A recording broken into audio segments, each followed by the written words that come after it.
Laïla Slimani, Sexe et mensonges, la vie sexuelle au Maroc.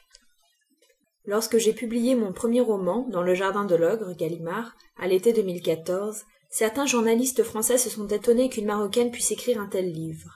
Ils entendaient par là un livre libre et sexuel, un livre trash et cru, qui raconte l'histoire d'une femme souffrant d'addiction au sexe.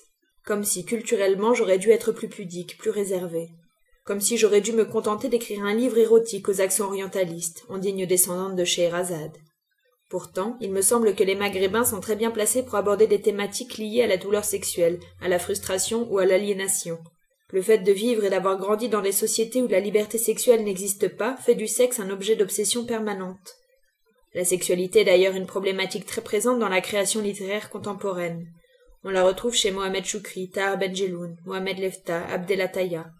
La littérature érotique, sulfureuse même, continue de se réinventer, notamment chez des femmes comme la libanaise Joumana Haddad, la mystérieuse Nejma, ou bien la syrienne Salva El-Neimi, dont le livre, La preuve par le miel, a été un succès de librairie.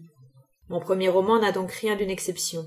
Et je crois même pouvoir dire que ce n'est pas un hasard si j'ai construit un personnage comme Adèle, une femme frustrée, qui ment, qui mène une double vie.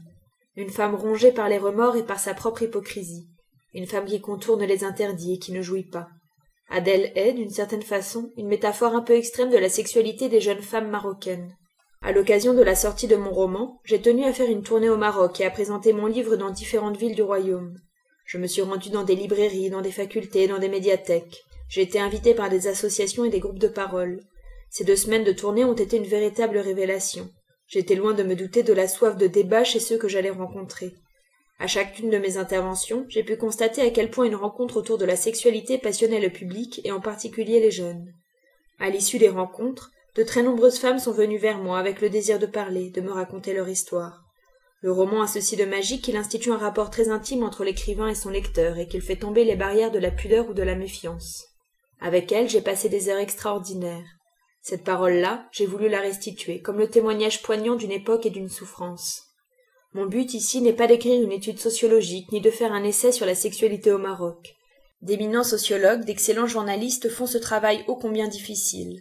Ce que je voulais, c'était livrer cette parole brute, cette parole vibrante et intense, ces histoires qui m'ont bouleversée, émue, qui m'ont mise en colère et parfois révoltée. J'ai eu envie de donner à entendre ces tranches de vie, souvent douloureuses, dans une société où beaucoup d'hommes et de femmes préfèrent détourner les yeux.